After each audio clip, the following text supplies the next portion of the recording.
पैसे के कपड़े पहनने वाले ससुराल में फटे कपड़े पहन कर आई बहू। कार्तिक, क्या हुआ तुम्हें? तुम रो क्यों रहे हो? किसी ने मारा क्या? ये खेलते खेलते गिर गए हो तुम? दीदी, वो राजू और मोनू है ना, आज भी वो मेरा मजाक उड़ा रहे थे। मेरी फटी शर्ट को देख देख कर हंस रहे थे। वो कहते हैं मैं बहुत ज्यादा गरीब हूँ ना, इसलिए मेरे पास एक भी अच्छे कपड़े नहीं है। दीदी, मेरे सभी दोस्तों के पास नए नए कपड़े हैं। कल चिंकी है ना, वो भी अपने मम्मी पापा के साथ जाकर ढेर सारे नए कपड़े लेकर आई थी। मेरे सभी दोस्त मेरे फटे कपड़ों को देखकर मजाक उड़ाते हैं। मुझे भी उनकी तरह नए कपड़े पहनने हैं। आप मुझे नए कपड़े कब दिलाओगे?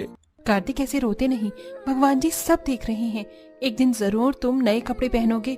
मैं हूं ना, मैं तुम्हारी इस फटी शर्ट को सिलकर बिल्कुल नई शर्ट में बदल दूंगी। फिर कोई भी तुम्हारा मजाक नहीं उड़ाएगा।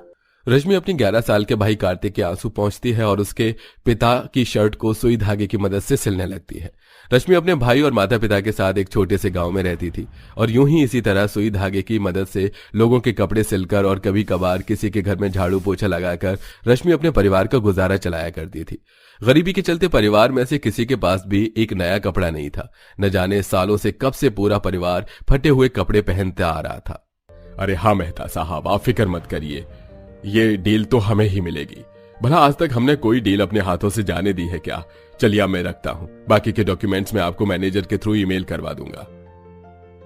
अरे अनुज बेटे, मुझे तुमसे कुछ जरूरी काम था। वो बिलासपुर में जो हमारी पुरानी प्रॉपर्टी है ना, मैं चाहता हूं वो क्या मुझे सेल कर दे, वरना यूं पड़े पड़े एक दिन खंडर बन जाएगी। तुम कल ही जाकर एक बार उस प्रॉपर्टी को मायना कर लो और फिर डीलर से बात करके उसे किसी को बेच दो।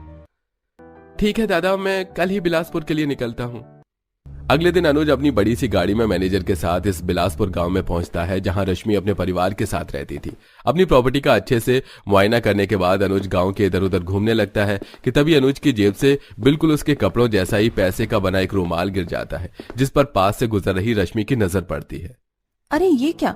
कपड़े का रुमाल तो देखा था, लेकिन ये तो पैसों का बना हुआ है। क्या ये असली पैसे हैं या फिर नकली? अरे भाई साहब सुनिए। रश्मि अनुज को आवाज देते हुए उसके पीछे जाने लगती है और उसे रोक कर कहती है, अरे मैं आपको कब से आवाज दे रही हूँ, ये लीजिए, ये आपका रुमाल वहाँ नीचे गिर गया था। तुम्हें क्या करूं? मैं अनुज कपूर हूँ। कोई भी गिरी हुई चीज आज तक मैं वापस नहीं उठाई। ये रुमाल असली नोटों का बना है, इसे टिप समझ के रख लो। अरे ओ भाई साहब, काहे का इतना घमंड दिखा रहे हो? ये रुमाल पैसों का बना हो या हीरे का, अगर हमारा नहीं है तो हमें नहीं चाहिए। पकड़ो इसे। इतना घमंड भी ठीक नहीं है। भगवान भी ना जाने किन किन को पैसे दे देते हैं। आए पड़े। रश्मि अनुज की खरी खोटी सुनाकर उसके हाथ में उसका रुमाल रखकर वहां से चली जाती है और उसने आज तक काफी सारी लड़कियां डेट की थी।